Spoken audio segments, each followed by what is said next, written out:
झारखंड की पहली 8 लेन सड़क का उद्घाटन 4 अक्टूबर को मुख्यमंत्री हेमंत सोरेन ने किया था। आपको बता दें कि 462 करोड़ की लागत से इस 8 लेन सड़क को तैयार किया गया, जो अब तक भी पूरी तरीके से तैयार नहीं हुआ है। एक और जहां यहाँ के लोगों को इसका सौगात मिला है, तो वहीं दूसरी ओर आपको बता दें कि यहाँ पर ज़मीन धंस गई, सड़क धंस गई है। जी हाँ, सुनने में आपको ज़रूर अटपटा लग रहा होगा कि करोड़ों रुपए की लागत से बना हुआ मात्र ये 22 दिन के बाद, आज से ठीक 22 दिन पहले मुख्यमंत्री ने इसका उद्घाटन किया और 22वें दिन ये जो है सड़क यहाँ पर दरक गई और धंस गई है, एक बड़ी सी खाई में तब्दील हो गई। आपको हम दिखाना चाहेंगे और जिसके बाद से पूरे कोयलांचल में इस सड़क को लेकर चर्चाएं काफ़ी जोर पड़ती है। आप देखिए कैसा लग रहा है जैसे यहाँ पर गड्ढा किया गया है, लेकिन आपको बता दें कि काफ़ी ज़्यादा बारिश हो रही थी, दाना का इफेक्ट भी था और लगातार बारिश का प्रेशर ये झेल नहीं पाई।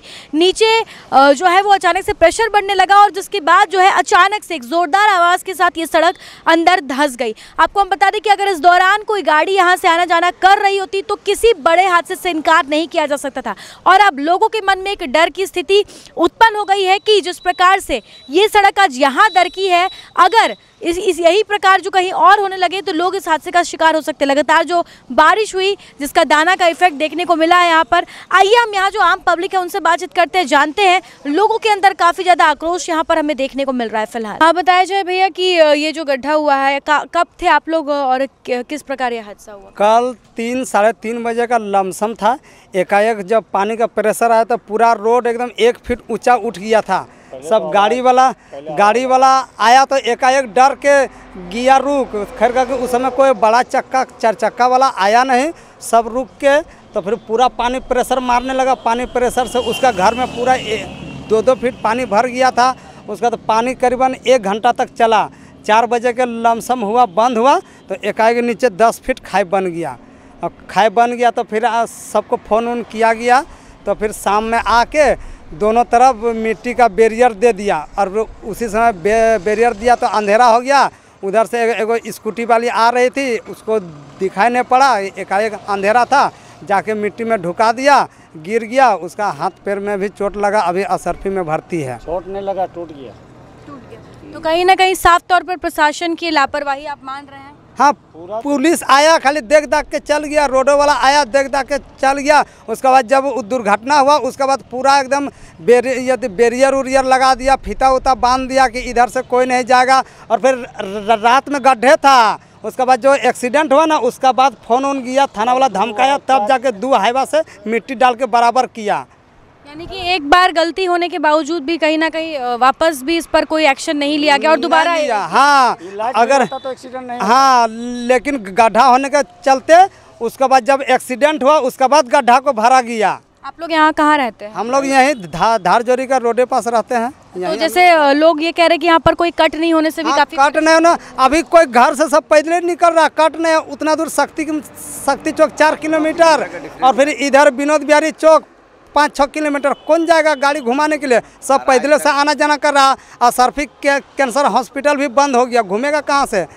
ये थी शक्ति चौक से सब घूम रहा 5 किलोमीटर। तो जल ही नहीं रहा। हाँ, कट जब से हुआ लाइट कोई जल ही नहीं रहा। सब पोल टेढ़ा मेढ़ा है और डिवाइडर में कट भी नहीं है और रोड का भी जो है ना हाल खस्ता, मतलब बन गया, ऊपर से चिकन हो गया, नीचे में अंदर घोटाला है रोड में। जिस प्रकार कल ये हादसा हुआ, मान लीजिए कि अगर बड़ी गाड़ियाँ रहती तो और हाँ, एक्सीडेंट मतलब भयानक एक्सीडेंट होता। अगर रात में जैसे मान लिया कि बैरियर नहीं लगाता तो और कितना आदमी का, कि सब तो रोड से प्लेन है और गाड़ी आ रहा जा रहा, धार से गिरता, कितना आदमी, कितना हादसा होता।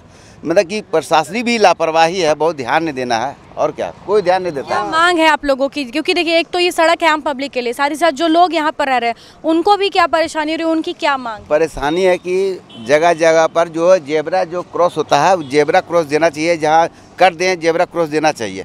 मतलब लाइट का व्यवस्था सूचित होना चाहिए कि लाइट एकदम कंटिन्यू जले, लाइट ही नहीं जलता है। और रोड का जो गुणवत्ता पर जो सवाल, हम लोग क्या करेंगे, प्रशासन खुद देखे कि रोड का हाल क्या है।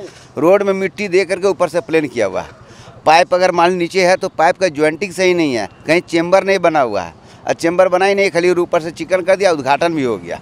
उद्घाटन का ये हाल है, 20 दिन में रोड का ये हाल हो गया। अब मेन रोड अगर बाईपास वाला में होता तो कितना हादसा होता, अगर ये रोड में हो जाए तो कितना आदमी मरेगा एक बार में, कितना रात में, क्योंकि कोई आदमी गया और उधर से आ रहा था, देख रहा है रोड प्लेन है, अब पता चला रोडे धंसा हुआ है, रोड धंसा हुआ, कितना आदमी हादसा हो जाएगा। तो यही सब बात।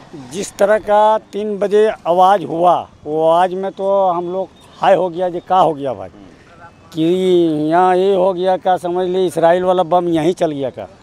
तो हम लोग दौड़ के निकले, तब तक देख रहे हैं जब पानी जा रहा है। तो हम लोग बोले का हो गया भाई, पानी कहाँ से, आज पानी आने का मौसम है, वही बाढ़ आ गया क्या। तब देखे जो घर उर में हम लोग का पानी घुस गया, इनका घर में घुस गया, मेरा घर में घुस गया, स्कूल में घुस गया पानी, पूरा 3 फीट करके पानी घुस गया। फ़ोन किए सुपर को, सुपर ऊपर सबको फ़ोन किए, कोई नहीं। एक आदमी आया और गाड़ी लेके हम लोग का जब यहाँ देखा तो भाग गया उधर। 6 बजे आया पुलिस, 7 बजे आया गाड़ी जीसीपी, माटी का हार दिया, एगो एक्सीडेंट हो ही गया। तो इस सुपर ऊपर वाला काम नहीं होगा, नीचे वाला काम वहाँ ठीक नहीं होगा, तो सुपर ऊपर क्या कर देगा। एक बार कैमरा इधर भी घुमाए ना, सब जगह लाइट लगे हुए, लाइट तो दुर्गा पूजा में 2 दिन जला है, दुर्गा पूजा का पहले 1 हफ्ता पहले, और उसके बाद लाइट तो गायब हो गया जी। ऐसे रोड भी गायब कर दो ना भाई। 2 दिन माता जा, 2 दिन माता, यानी कि कनेक्शन की हुई है, लेकिन उसके बावजूद भी नहीं, लाइट। टेस्टिंग में कहा था, उसके बाद बोला जी सब जोड़ेगा तब जलेगा, तो ये सब जोड़ाएगा कब, सब मर जाएगा उसके बाद। पोल भी कितना गिर गया, पोल भी कल जो लड़की का लाइफ खराब हुआ, तो ये लाइट यदि जलता तो वहीं से देख लेता कि नहीं। तो लाइट दिखता नहीं ना रोड में, मतलब कि बरसात उसके बाद भी 3 घंटा यदि रात में यही काम हो जाता और हम लोग नहीं रहता तो कितना आदमी मरता। ये जो बैरिकेडिंग वहाँ पर जो लगाया गया, ये उस एक्सीडेंट के बाद लगाया गया, पहले लगाया गया? एक्सीडेंट का 1 घंटा बाद 8 बजे 8:30 बजे रात लगा, हाथ में लगा। हाँ। हमारा सामने हम लोग लगाए हैं। हाँ, बताइए कि आप बगल में रहते, क्या परेशानी होती है आप लोगों को?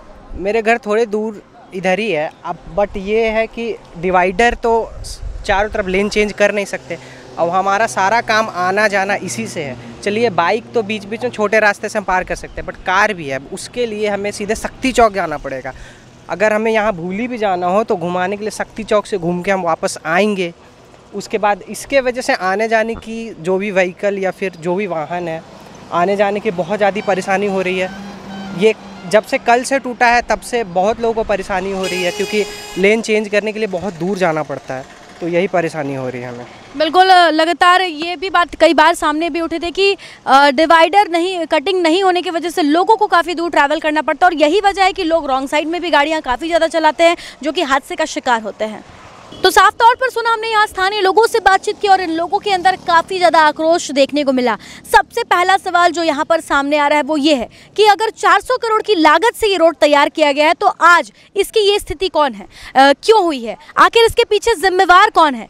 करोड़ों रुपए की लागत आम पब्लिक की जो टैक्स के पैसे से इसे बनाया गया कि लोगों को राहत मिले, और आज कहीं ना कहीं आम पब्लिक को ही इससे परेशानी हो रही है। आपको हम बता दें कि इस हादसे के बाद भी यहाँ पर कोई बैरिकेडिंग नहीं लगाई गई थी, जिसकी वजह से यहाँ पास ही के असरफी अस्पताल से काम करके लौट रही नर्स जो है यहाँ पर चोटिल हो गई, उन्हें काफ़ी गंभीर चोट आई है और गंभीर अवस्था में असरफी में एडमिट कराया गया है।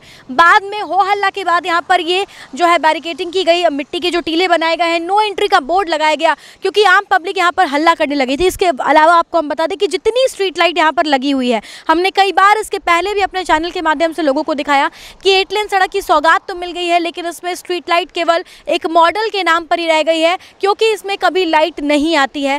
हालांकि इन लोगों ने बताया कि टेस्टिंग के नाम पर 2 दिन इसमें लाइट आई थी, उसके बाद कभी लाइट ने दर्शन नहीं दिया है। इसके साथ ही साथ डिवाइडर को लेकर अक्सर 8 लेन सड़क में बातें सामने आ रही थी कि डिवाइडर नहीं होने से जो है आम पब्लिक को परेशानी हो रही है। जो आसपास के जो लोग रहते वो सर्विस लेन का इस्तेमाल करते थे, लेकिन अब क्योंकि ज़मीन धंस गई है तो लोगों को आने जाने में परेशानी हो रही है। और अब लोगों के मन में जो सबसे बड़ा प्रश्न ये उठ रहा है कि आखिर अब इसकी जवाबदेही किसकी है। अगर इस तरह से जो अलग अलग हादसे होने लगे, क्योंकि 8 लेन सड़क में अलग अलग दूर दूर के इलाके कवर हो रहे धनबाद के, तो फिर आखिर जिम्मेवार कौन होगा। साथ ही साथ आपको हम बता दें कि करोड़ों रुपए की लागत से बना है, तो आखिर कहाँ चूक हुई, किसकी लापरवाही है, कहाँ अनदेखी की गई। तमाम ये सवाल है जो आम पब्लिक के मन में अभी गूंज रहे हैं, घूम रहे हैं, लेकिन इसका जवाब देने वाला कोई नहीं है। अब देखते हैं कि सरकार तक ये आवाज़ कब तक जाती है, कब सरकार जागती है, या फिर इसी प्रकार से जो झारखंड को पहला 8 लेन सड़क धनबाद को मिला सौगात में, वो केवल नामात्र ही था, या फिर सच में यहाँ के लोगों को इसका कुछ बेनिफिट होता है, या इसी प्रकार से वो हादसे का शिकार होते हैं, ये तो फिलहाल सरकार तय करेगी। फिलहाल इस तरह के तमाम अपडेट्स हम आप तक पहुँचाते रहेंगे अपने सहयोगी संतोष के साथ। Shambhavi Singh, news post, Dhanbad.